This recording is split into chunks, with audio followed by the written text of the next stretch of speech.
Bonjour à tous, merci de nous retrouver sur ce plateau d'Afro Digital aujourd'hui qui va parler probablement de la 5G, pas de la 4G. Roland, merci de nous rejoindre comme d'habitude. Bonjour Kinos. Ça va bien? Ça va bien. Très bien, écoutez, le sujet qui nous rassemble aujourd'hui, c'est qu'un sujet qu'on a annoncé dans l'épisode précédent d'Afro Digital. On va parler de la 5G. La 5G qui est un débat où on a de très rares personnes, très rares téléspectateurs qui passent leur temps à éplucher des rapports d'experts ni à des séances parlementaires parce que les gens n'ont simplement pas le temps. Puisqu'il faut déjà comprendre ce que c'est que la 5G. Et on voit quand même que nos gouvernants, eux aussi, sont complètement perdus dans cette folie de la 5G. Et pour commencer, d'ailleurs, cette émission, est-ce qu'on peut avoir une définition claire, nette, de ce que c'est que la 5G? C'est quoi la 5G? Alors, il y a différentes façons de voir la 5G, différents points de vue. Alors, je vais prendre le point de vue le plus simple de la part du point de vue des utilisateurs. Et il y a deux grandes catégories d'utilisateurs. Il y a le grand public ou le client résidentiel, comme les opérateurs appellent ça, et il y a les entreprises. Et ça va se présenter de manière assez différente pour les deux. Alors, si tu permets, je vais commencer par le grand public. Donc, la 5G pour les particuliers. Voilà, pour nous tous. Alors, pour faire court, je dirais c'est une évolution technologique comme nous la connaissons ailleurs. Dans les ordinateurs, à un moment donné, il y a un nouveau système d'exploitation qui apparaît, il y a des nouveaux processeurs qui apparaissent, il y a des machines plus performantes qui apparaissent.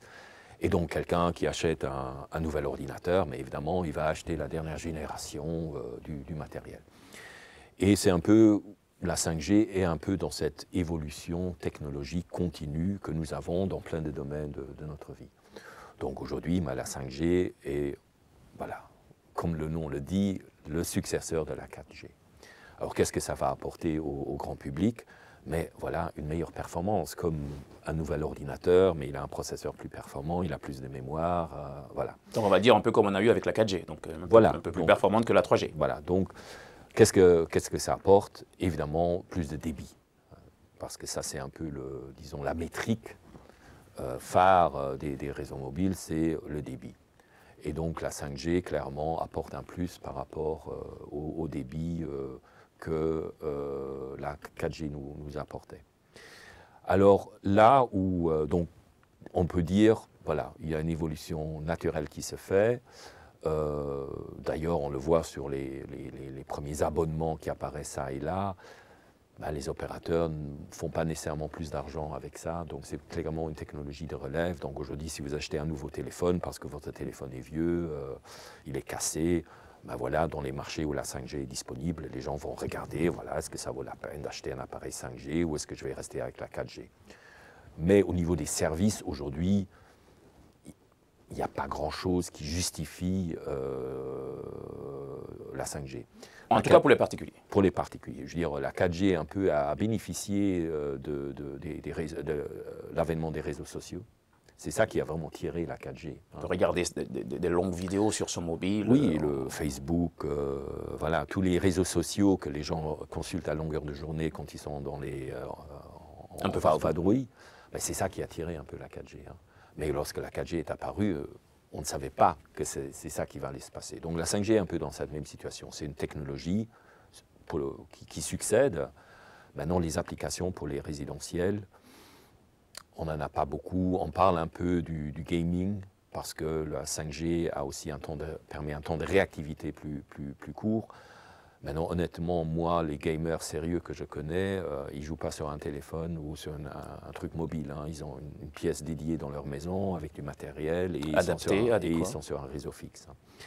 Et c'est sur ce côté-là qu'à mon avis, il y a des choses intéressantes qui vont se passer. C'est une technologie mobile qui, pour la première fois, en débit en tout cas, peut concurrencer la fibre. Et donc aujourd'hui, parlant d'un marché comme l'Afrique, où les réseaux fixes sont peu développés, mais voilà, là il y a une nouvelle technologie, a priori mobile, mais qui peut concurrencer les réseaux fixes. Qui sont quasiment déjà presque inexistants, avouons-le, en voilà. Afrique. Alors, et c'est ça qui est intéressant, je crois que si on regarde la 5G du point de vue de ce qui va se passer en Afrique, en effet, cette problématique réseau fixe va devenir très intéressante. Mais pas qu'en Afrique. par exemple, en Europe, par exemple, on a beaucoup de réseaux en cuivre qu'on n'a quasiment pas en Afrique. Et c'est des réseaux cuivre dont on a prédit la mort déjà plusieurs fois. Et donc chaque fois, on arrive à les pousser un peu plus loin avec des technologies. Et aujourd'hui, ces réseaux cuivre, soit ils sont remplacés par la fibre optique, oui. soit, et c'est intéressant, soit il y a des opérateurs qui essaient de les compléter ou complémenter par la 5G. Par exemple, là, il y a une semaine ou deux, Deutsche Telekom a lancé des expérimentations avec certains de leurs clients qui ont une ligne fixe de Deutsche Telekom en cuivre qui est un peu pas très bonne. Et en fait, ils la complètent avec une antenne 5G. C'est-à-dire ils installent une antenne 5G sur le balcon du client, un petit câblage, et ils arrivent en moyenne à quadrupler ou même quintupler le débit total pour ces clients. Et donc, ça va donner des idées à des opérateurs qui disent « Ah, tiens, par exemple en Belgique, on a un réseau cuivre très très développé. Est-ce que dans les quartiers où ce n'est pas rentable de remplacer par la fibre optique, est-ce qu'on va compléter avec la 5G pour quand même amener des débits style fibre aux abonnés ?» Et donc là, il y a des choses intéressantes qui risquent de se passer vraiment dans les réseaux fixes. Maintenant, je crois que j'ai regardé, il y a 8 réseaux 5G en Afrique, donc il n'y en a pas encore. C'est lesquels? Beaucoup. Alors le premier qui est parti du starting block, je regarde mes notes. Certainement anglophone. C'est une société qui s'appelle Rain, donc comme la pluie, en Afrique du Sud. En fait, une société assez intéressante parce qu'il y a des entrepreneurs sud-africains derrière. Et eux, ils étaient les premiers à lancer fin 2019. Donc en Afrique du Sud. Et un peu après, il y a deux autres opérateurs sud-africains qui sont lancés, donc Vodafone et MTN. Donc l'Afrique du Sud est aujourd'hui un peu le leader dans le déploiement de la 5G. 5G en Afrique. Mais c'est des déploiements très ciblés. Quand vous arrivez sur une carte, vous devez vraiment regarder rue par rue où ça se trouve. Et d'ailleurs, tous les opérateurs, si vous voulez savoir s'il y a de la 5G, vous allez sur leur site, vous tapez votre adresse, ils vous disent oui ou non. Donc c'est vraiment très ciblé. Alors il y a aussi Telma au Madagascar qui a lancé. Il y a les îles Seychelles où il y a un peu. C'est des pays où on s'y attend le moins. Les Seychelles, disons, c'est quand même une région touristique, donc j'imagine c'est ça qui a motivé Cable & Wireless de se déployer là-bas. Il y a le Togo. Ah oui, le Togo. Oui, Togocom a de la 5G à Lomé, juste à Lomé. Juste à Lomé. Voilà. Et en général, c'est comme ça que quand vous regardez les cartes, c'est dans quelques villes. Safaricom au Kenya, ils sont dans 3 villes. Nairobi et 2 autres villes dont je ne me rappelle plus. Donc c'est vraiment très localisé. Par comparaison, je ne vous coupe pas, Roland, est-ce qu'en Belgique, on a le même type de déploiement, par exemple? Alors en Belgique, aujourd'hui... XL, j'ai la 4G, je n'ai pas la 5G encore. Oui, en Belgique, en fait, les opérateurs ont des licences provisoires qui ont été données par le régulateur. Et donc, en effet, en certaines villes, vous pouvez avoir de la 5G. Vous devez aller regarder sur les cartes. Donc, voilà, dans certaines villes, à nouveau, c'est la même chose. Vous devez vraiment regarder au niveau précis. Est-ce que dans ma rue, est-ce qu'il y a la 5G? Dans la zone où moi je circule, est-ce qu'il y a la 5G? Donc, il n'y a pas une couverture systématique et optimale comme la 4G. Voilà. Donc il y a un travail que finalement le client, le particulier doit faire pour se connecter finalement à Belgique, ce réseau 5G. Oui. Donc retournons voilà. en Afrique. Voilà. Alors, par exemple, donc, pour revenir à ce débat réseau fixe, tu te rappelles, on avait fait une émission sur Congo Télécom. Congo Télécom. Voilà, à Brazza. Congo Brazza. Voilà, Congo Brazza, qui lançait des abonnements fibres qui étaient, on trouvait assez chers. Voilà. Et ces gens-là, au Congo Télécom, évidemment, on doit se poser la question, est-ce que je vais rester concurrentiel avec ça le jour où la 5G arrive? Surtout que dans certains pays, un opérateur de réseau fixe n'a pas nécessairement le droit du régulateur ou les licences pour offrir du réseau mobile. Voilà. Donc, et c'est intéressant de voir un peu sur les opérateurs qui ont les deux, comment ils se positionnent. J'ai un peu passé du temps à regarder l'offre commerciale de Vodacom. Donc Vodacom est un opérateur sud-africain qui offre les deux. Et en fait, quand on regarde les abonnements, les prix des abonnements, c'est assez intéressant de voir que Vodacom positionne la 5G comme un service premium.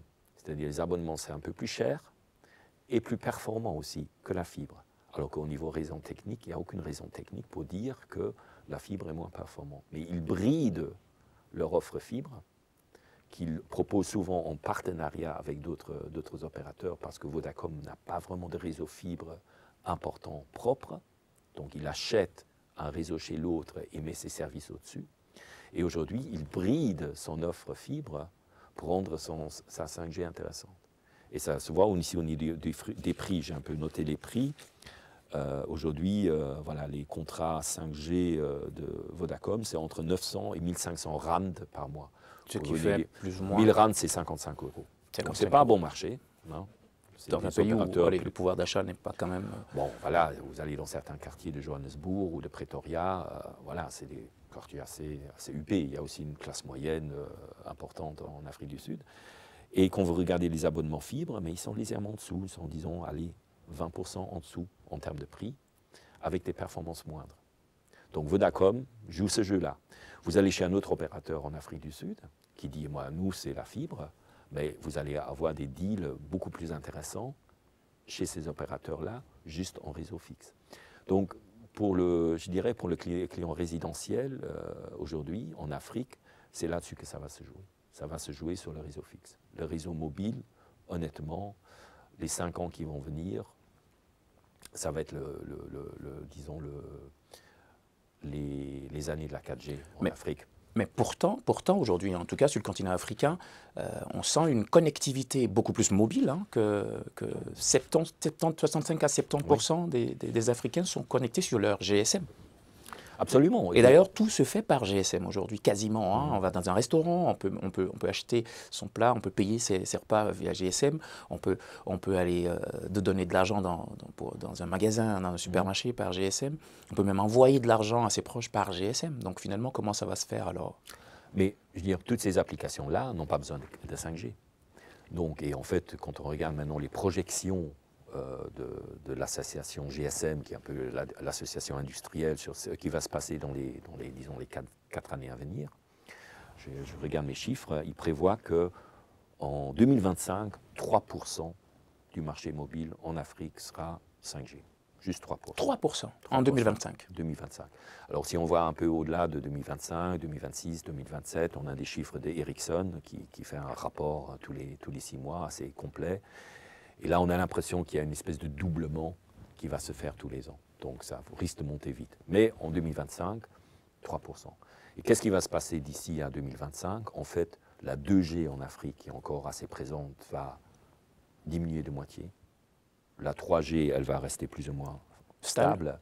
Et la 4G va doubler. Donc c'est dans les 4 années qui vont venir, c'est vraiment des années de la 4G qui va se déployer, d'étendre. Il y a des pays qui viennent de lancer également la 4G. Je crois que dans la capitale du Soudan Sud, on installe le premier réseau 4G du Soudan Sud. Oui, mais ça, on peut comprendre parce que le Soudan est en proie à des difficultés et de stabilité, voilà. On va dire, donc, politique et voilà, donc c'est vraiment, en tout cas les 4 années qui viennent, c'est la 4G. C'est la 4G qui est la 5G qui va s'installer de manière un peu expérimentale, en tout cas clairement pour le marché résidentiel. Est-ce que vous pensez finalement que cette transition-là, hein, donc de la 2G qui va commencer à s'estomper, donc la 3G qui va rester un peu stable, et finalement c'est cette 4G qui, on va dire, n'est pas encore totalement déployée sur le continent, eh bien cette transition-là va plus ou moins permettre aux populations de rester dans les besoins et les services que leur apporte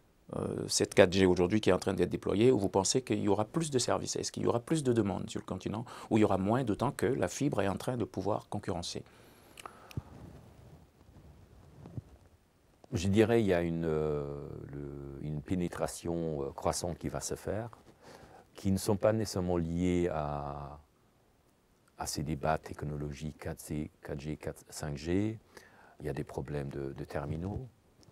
Voilà, quand vous montez dans les générations de mobilophonie, voilà, vous allez vers des appareils aussi de plus en plus performants, sophistiqués, parce que qui dit application, dit voilà, smartphone, etc. Donc beaucoup de choses vont dépendre de la fabrication, de la mise à disposition de smartphones abordables.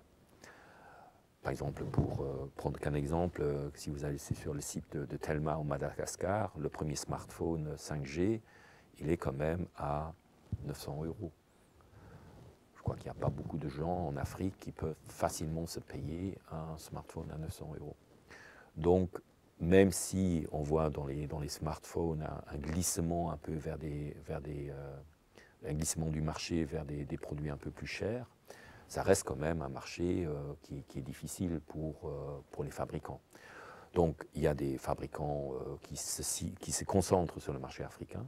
Donc, ça, c'est la première évolution qu'il faut regarder, c'est la disponibilité de smartphones à moindre coût. À moindre coût. Puis les applications, je crois qu'on en avait parlé de l'argent mobile, donc tout ce qui tourne autour de la banque, des fintechs, mobiles, etc. oui. Oui, ça c'est évidemment, je crois, un moteur puissant en Afrique. Peut-être l'accès aux soins, en tout cas, disons, l'accès à un médecin. Donc il y a des applications comme ça qui certes, poussent vers une plus grande pénétration de la mobilophonie, mais qui sont en grande partie découplées de la technologie qu'il y a. La grande question, c'est est-ce que la 5G va permettre des choses que seule la 5G peut permettre? Et pour l'instant, la réponse est quasiment non. On ne sait pas, voilà. On est en train d'expérimenter. Il y a beaucoup de vœux pieux. Et évidemment, les fabricants et les gens qui ont des intérêts industriels dans le déploiement de la 5G, voilà, communiquent sur beaucoup de choses, mais si on ouvre un peu la boîte et qu'on gratte un peu, on voit très très bien que finalement la 5G est une espèce de couteau suisse, mais voilà, vous n'avez pas nécessairement besoin d'un couteau suisse, parfois un couteau pour une application particulière fonctionne très bien aussi. Et d'ailleurs, ça me permet de rebondir sur un parcours que nous avons eu ensemble ici à Bruxelles par rapport à l'émission 5G Non Peut-être, où on a quand même senti un certain silence presque assourdissant des autorités où aucune d'entre elles n'avait envie de communiquer. Est-ce que vous pensez que c'est parce que justement c'était un couteau suisse, où on ne sait pas trop ce qu'on va en faire, est-ce qu'on en a besoin? Est-ce que c'est plutôt ça qui explique ce silence-là, ou alors ce refus catégorique de nos autorités pourtant chargées de régulation qui refusent d'en parler, en tout cas en Belgique? Bon, je crois que c'est un débat qui est un peu dérapé, en tout cas du point de vue des industriels, des opérateurs et des régulateurs. On n'était pas vraiment préparé à ce qu'il y ait un débat public là-dessus. Et aujourd'hui, oui, il y a un malaise par rapport à ça. Il ne faut pas oublier que la plupart des pays vendent les licences de fréquences. C'est-à-dire, je suis sûr et certain que dans le budget de la Belgique 2022, les 100 ou je ne sais pas combien millions d'euros que l'État espère récolter des ventes de licences et des ventes de fréquences pour la 5G sont déjà fermement dans le budget. Donc ils sont plus neutres dans l'affaire, puisque cet argent est important pour équilibrer le budget. Donc c'est pour ça qu'il y a ce malaise, parce que il n'y a plus vraiment de neutralité possible dans le débat. Chacun a un intérêt à orienter le débat dans un sens et dans un autre. Et c'est ça qui fait la difficulté pour le dilettant qui s'y intéresse un peu en marge, de dire mais à quel sens se vouer. Donc voilà, je crois que voilà, il y a quelque chose qui est arrivé sur la place publique qui n'était pas prévu d'y arriver, et tout le monde était un peu pris de court et essayait de communiquer avec les moyens du bord. Sans que, et là-dedans, il y a beaucoup à prendre et à laisser. Hein. Oui, parce qu'on parlait, par exemple, d'arriver à faire des opérations sur une table d'opération où le médecin, le chirurgien pourrait se retrouver à New York et le faire. Pour faire court, ça c'est des conneries. Hein. Je veux dire, il suffit de parler à un chirurgien ou un médecin, même les gens qui font de la télémédecine, il n'y a aucun marché pour ça. Et alors les smart villes, par exemple, aussi, avec la 5G. Oui, il y a eu beaucoup de tollé, on va dire, il fut quelques mois en Belgique. C'est un bon exemple, la smart ville, toutes les applications industrielles. Oui, à nouveau, il y a la confusion entre qu'est-ce qu'on pourrait faire avec et pourquoi on en a besoin. Parce que dans les smart cities, dans tout ce monde-là, il y a plein de solutions techniques qui existent déjà, qui sont utilisés et qui n'ont pas besoin de 5G. Hein. Et voilà, pour donner un exemple qui vient un peu de lointain, donc parce que là on parle un peu des applications industrielles, la Chine a été très précurseur sur la 5G parce qu'aussi ils ont des intérêts industriels assez forts là-dedans. Et là j'ai un chiffre assez intéressant qui a été annoncé cette année. Donc il y avait China Telecom, qui est un des gros opérateurs chinois, qui avait des projets 5G d'expérimentation avec 5000 clients. Donc 5000 projets, ils étaient en train de... mais à titre expérimental. Alors, ils ont annoncé il y a quelques mois que maintenant, ils vont retenir que 350 projets. Sur les 5000. Sur les 5000. Donc, ils ont déjà fait diviser par 10 et dire, voilà, donc, un projet sur 10 paraît intéressant, 9 projets sur 10, ce n'est pas intéressant. Et ils vont probablement réduire encore davantage en 2022. Donc, pour vous dire, on essaye plein de trucs, mais à la fin, il y a très peu de choses qui prouvent être valables ou utiles en 5G. Et ce qui est assez intéressant, j'ai un peu pris l'application industrielle qui leur est la plus prometteuse. Alors, dans quelle industrie tu crois que cette application se trouve? Donc, l'application en 5G la plus prometteuse pour China Telecom. Je dirais... Quelle industrie tu dirais? Dans l'industrie pharmaceutique, peut-être? Non. Industrie du charbon. Ah oui. Voilà. Inespéré. Ça, c'est cocasse parce que un des arguments de ceux qui proposent la 5G, c'est de dire, voilà, ça va permettre de réduire notre empreinte écologique et environnementale, parce qu'on va automatiser plein de trucs, on va réduire plein de pollution, etc. Et puis, là, China Telecom dit, la 5G, là où c'est le plus utile, c'est l'industrie du charbon. Donc une industrie qui est quand même une industrie assez polluante. Donc pour dire que voilà, c'est pas très intriguant venant du premier pollueur mondial. Non, mais je veux dire pour dire que voilà, on est à un moment où on expérimente énormément et où on ne sait pas très bien quelles sont les applications qui vont être utiles, qui vont être rentables et qui vont vraiment tirer la 5G. Voilà. Donc, autant dans le milieu résidentiel, voilà, on voit un peu qu'est-ce que ça va apporter, autant dans le milieu industriel, il y a plein d'expérimentations.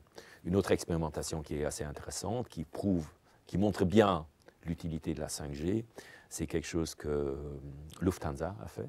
La compagnie aérienne nationale allemande. En fait, ils ont une filiale qui s'occupe de maintenance des avions, Lufthansa Technics. Et en fait, un des services qu'ils proposent, c'est l'inspection des avions pour toutes les compagnies aériennes du monde. Comment ça se passe? La compagnie amène son avion dans les hangars. Didier à cet effet. C'était fait. Et puis, auparavant, l'opérateur, la compagnie aérienne, envoyait ses ingénieurs chez Lufthansa Technics et ils passaient une journée, 2 jours à inspecter minutieusement l'appareil pour voir où sont les défauts, qu'est-ce qu'il faut faire. Quand la pandémie est arrivée et que les voyages n'étaient plus possibles, il y avait plus très difficile d'envoyer des gens chez Lufthansa pour inspecter les avions. Inspecter. Alors qu'est-ce que Lufthansa a fait? Ils ont déployé dans leur hangar un petit réseau 5G avec des drones qui se déplacent dans les avions, qui filment en temps réel, et ces images sont visionnées en temps réel à la fois par les ingénieurs de Lufthansa qui sont sur site et les ingénieurs de la compagnie aérienne qui envoie son avion, qui se trouvent ailleurs, qui n'ont plus besoin d'aller. Alors là, c'est vraiment quelque chose qui justifie la 5G parce qu'il y a des ingrédients clés. Premièrement, vidéo, donc vidéo en temps réel, c'est-à-dire un haut débit. Gros débit, et en temps réel. Donc ce n'est pas de la vidéo qu'on enregistre sur un drone, qu'on télécharge sur un ordinateur et qu'on envoie par après. Non, c'est du temps réel. Et c'est avec un traitement informatique derrière. Et donc, ça montre bien qu'il faut avoir, pour justifier vraiment la 5G, il faut avoir certains critères. Ce n'est pas rempli partout. Par exemple, si c'est pour lire un capteur sur un poteau d'éclairage dans une ville parce qu'on veut contrôler automatiquement l'éclairage de la ville, ben, on n'a pas besoin de haut débit. Donc, ça montre bien qu'il faut vraiment bien regarder les applications industrielles pour savoir est-ce que la 5G est utile et où est-ce qu'elle n'est pas utile. Dans le cas de Lufthansa, est-ce qu'on ne pouvait pas faire cette opération avec la 4G? Non. Non, la 4G, là, c'était pas possible. C'était pas possible. Ni par le Wi-Fi, qui est aussi une technologie concurrentielle. Donc, c'était pas possible. Là, c'était vraiment, je trouve, c'est un très, très bel exemple de ce qu'on peut faire avec. Mais combien d'exemples comme ça il y a dans le monde? À nouveau, on va dire, sans accuser nos dirigeants politiques, cette fois-ci, comme il en est de leurs habitudes, on a d'abord la solution pour voir à quel problème on peut accrocher cette solution. Absolument. Maintenant, il y a des décisions à prendre, parce que pourquoi Lufthansa a pu faire ça? Parce qu'ils avaient aussi droit d'utiliser des fréquences.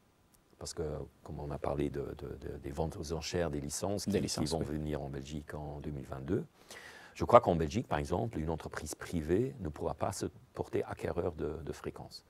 C'est-à-dire, si on veut mettre en place une application industrielle en Belgique de ce type-là, il faudra obligatoirement passer par un opérateur privé, soit par un quatrième opérateur qui va en principe aussi voir le jour en Belgique. Et donc les entreprises n'auront pas la possibilité de faire ça de manière autonome. En quelque sorte.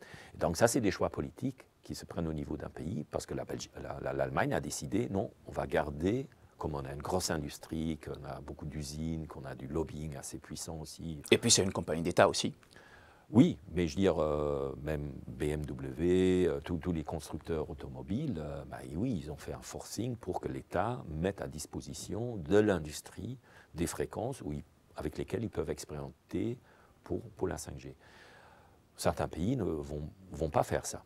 Hein. Et en Afrique, j'ai aucune idée, est-ce que ça a un sens de garder des fréquences pour des industries qui sont à peine en train de se déployer. Parlant justement de l'Afrique, comme ça on va clôturer le plateau du jour. Vous savez, sur Info Digital, c'est toujours une question de temps, parce que quand on rentre dans le vif du sujet, surtout des sujets assez intéressants, passionnants, on ne se rend pas compte, on n'a que 26 minutes.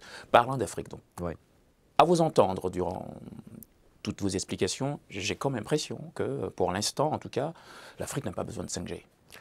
Voilà, je crois que la stratégie la plus intéressante et qui est aussi en train de se mettre en place, c'est qu'il y a des expérimentations très localisées, hein, sur une ville, etc., pour un public, disons, classe moyenne, disons, un service haut de gamme pour voir comment ça fonctionne. Mais je crois que les opérateurs, évidemment, ont tout à gagner à observer qu'est-ce qui va se passer dans d'autres pays. Avec la 5G. Voilà, pour voir un peu les retours d'expérience. À force d'attendre, évidemment, le matériel qui sera disponible sera moins cher, plus performant, hein, parce qu'on n'a pas parlé de l'aspect énergétique, consommation, qui est aussi un réel souci pour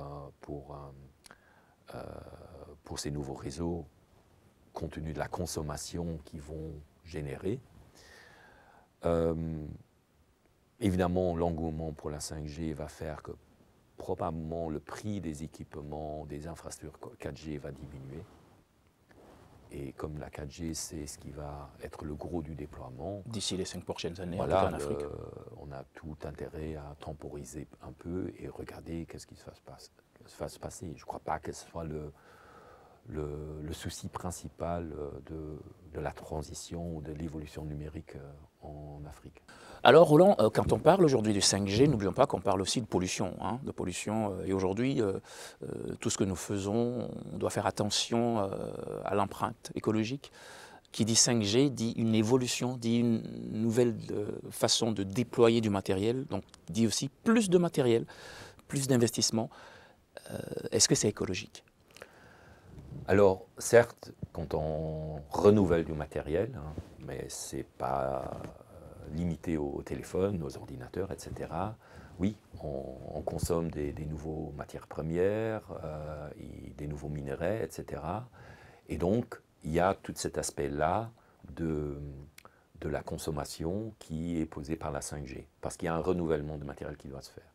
Maintenant, je crois que ce renouvellement va se faire de manière disons, organique. C'est-à-dire, il y a très peu de gens qui vont jeter leur téléphone pour acheter un 5G simplement parce que la 5G vient d'apparaître. Je crois qu'il y a un renouvellement qui va se faire de manière progressive. Ce, par contre, qui est en train de vraiment se profiler à l'horizon, c'est que la 5G va provoquer une consommation accrue de communication. Elle est énergivore, la 5G? Alors, il y a deux aspects à distinguer. Il y a l'efficience, c'est-à-dire est-ce que c'est une technologie qui est efficiente, et clairement la 5G l'est. Elle est plus, disons, à terme elle sera, ou même maintenant, elle est plus économe que la 4G en termes de consommation par unité de consommation. Pour prendre un exemple avec les voitures, voilà, c'est une technologie qui consomme peu de litres par kilomètre. Donc de ce point de vue-là, c'est une technologie efficiente. Mais la question, c'est évidemment, si vous avez une voiture qui consomme peu de litres par kilomètre, mais que vous faites des milliers de kilomètres, et que soudainement, parce que vous avez cette voiture, vous doublez ou vous triplez le kilométrage que vous faites par année, globalement, vous allez consommer plus. Et c'est ça qui est en train de se profiler à l'horizon, c'est que on va consommer de plus en plus de données, regarder de plus en plus de vidéos sur nos téléphones, et on est un peu parmi les coupables, puisqu'on est en train de produire de la vidéo que les gens vont peut-être consommer sur leur mobile. Et là, la 5G, en fait, toutes les technologies mobiles sont plus polluantes que les technologies fixes. Ça veut dire que la fibre optique est en train de démontrer clairement qu'une mise en place progressive sur les territoires pourrait être plus écologique. Oui. Alors il y a une étude assez intéressante, je vais citer les chiffres, qui a été faite par le ministère de l'Environnement allemand, enfin par son administration. Et ils ont en fait calculé le nombre de grammes de CO2 émis par une heure de vidéo en haute définition, consommée de différentes façons. Ok, commençons par la 5G, c'est ça? Alors, on va commencer par la 3G. Par la 3G. 3G. Alors 3G, c'est 90 grammes. 90 grammes, ok. Bon, 90 grammes que ça consomme. Bon, on ne sait pas très bien combien c'est. Alors en 4G, on tombe à 13. Donc la 4G, déjà, on divise par 7 cette consommation. Donc de 90 grammes, on tombe à 13 grammes pour la 4G. Pour la 4G. Donc la 4G, elle est plus écologique que... Plus efficace, plus efficiente. Plus efficiente, on ne va pas dire écologique. La 5G, on va encore diviser par un bon facteur 2. Donc on va de 13 grammes, on va tomber à 5 grammes. Donc on peut dire, en effet, la 5G, c'est beaucoup plus écologique que la 4G de ce point de vue-là. Et en fibre optique, on tombe à 2 grammes. Donc la 5G, voilà, si on dit on va positionner la 5G par rapport à la fibre optique, il y a un facteur 2, 2,5 en termes de pollution, en termes d'émissions de CO2. En tout cas, selon cette étude allemande maintenant, aujourd'hui, la fibre est plus efficiente que... Voilà. Et donc, est-ce que ça va influencer des politiques de déploiement en Afrique? Ça reste à voir, hein. Mais ça peut clairement influencer des politiques de déploiement dans les pays européens, par exemple, où peut-être ça va être un critère plus important. Mais en tout cas, ça montre, et il y a beaucoup d'ONG, etc., qui se mobilisent, des chercheurs qui se mobilisent autour de ce sujet de la sobriété numérique, dire voilà, consommer des vidéos sur nos portables à tout moment de la journée, dans les transports en commun, etc., ça a un coût écologique. Et comment on va limiter cette consommation? Là, voilà, la discussion est ouverte, et je rapproche cette discussion à quelque chose qui s'était passé il y a une dizaine d'années à New York. Le maire de New York de l'époque, par rapport au soda, Bloomberg, voilà, il a voulu interdire la vente de soda de plus d'un demi-litre. Parce qu'aux États-Unis, vous pouvez trouver un soda aller jusqu'à 2 litres. À 1,5 litre, voilà. Et il s'est dit, mais pour des raisons de santé publique, parce que 10% du budget de la santé aux États-Unis est consommé pour des problèmes d'obésité. Voilà. Donc il a interdit ça dans sa ville ou dans l'État de New York. Et ça a provoqué un tollé, ça a été allé en justice, et il a perdu en justice. Donc l'interdiction a disparu. Mais voilà, c'est un peu dans le même esprit. Voilà, on a un problème là c'était de santé publique, ici de problèmes écologiques. Est-ce que le pouvoir public peut intervenir pour limiter une consommation de quelque chose? pour le moment, ça paraît difficile d'interdire purement. En tout cas, dans nos pays occidentaux, ça va paraître très très difficile. Oui, ça paraît très difficile. Donc après, on a mis des taxes en place. Donc il y a aujourd'hui une cinquantaine de pays au monde qui ont une taxe sur les sodas.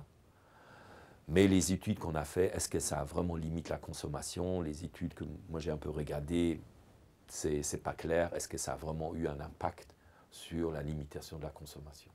Mais c'est ça qui va se poser. Est-ce que, comment on va consommer dans l'ère de la 5G, sur nos téléphones, nos terminaux mobiles? Est-ce que, voilà. Wait and see, comme on le dit. Oui, ça va être un sujet intéressant et voilà, je sais c'est un sujet qui va nous occuper parce que simplement aujourd'hui, juste pour vous donner une idée, l'industrie numérique dans sa globalité, en termes d'émissions de CO2, on est au même niveau que l'industrie, que l'aviation civile. Ah oui. Donc, je veux dire, on n'est pas, c'est pas nul, hein. Et vu les croissances qu'on anticipe, dans 5 ans, on aura rejoint l'industrie automobile. Donc, il y a une vraie Rien que par nos consommations. Par nos consommations du numérique. Du numérique. Dans toutes leurs formes, hein, matériel, réseau, etc. Donc, voilà, cette question va se poser pour tout le monde. En tout cas, aujourd'hui, on a bien l'impression que les pays africains ont d'autres problématiques, d'autres urgences, plutôt que de se déployer en 5G. La 4G est à peine en train d'être mise en place dans certains pays. Merci à Roland, en tout cas, pour l'ensemble de ces explications. On va encore avoir une exclusivité par rapport au premier pays le plus, on va dire, peuplé d'Afrique pour la prochaine émission. Voilà, on va parler des crypto-monnaies. On va parler du INAIRA. Et du Nigeria. Du Nigeria, ah oui. Du Nigeria simplement, parce que voilà. Merci beaucoup de nous avoir suivis. Afro Digital, c'est déjà terminé. On se revoit la prochaine fois. N'hésitez pas à partager, à liker l'ensemble de nos productions sur l'ensemble de nos réseaux sociaux. Merci et à bientôt.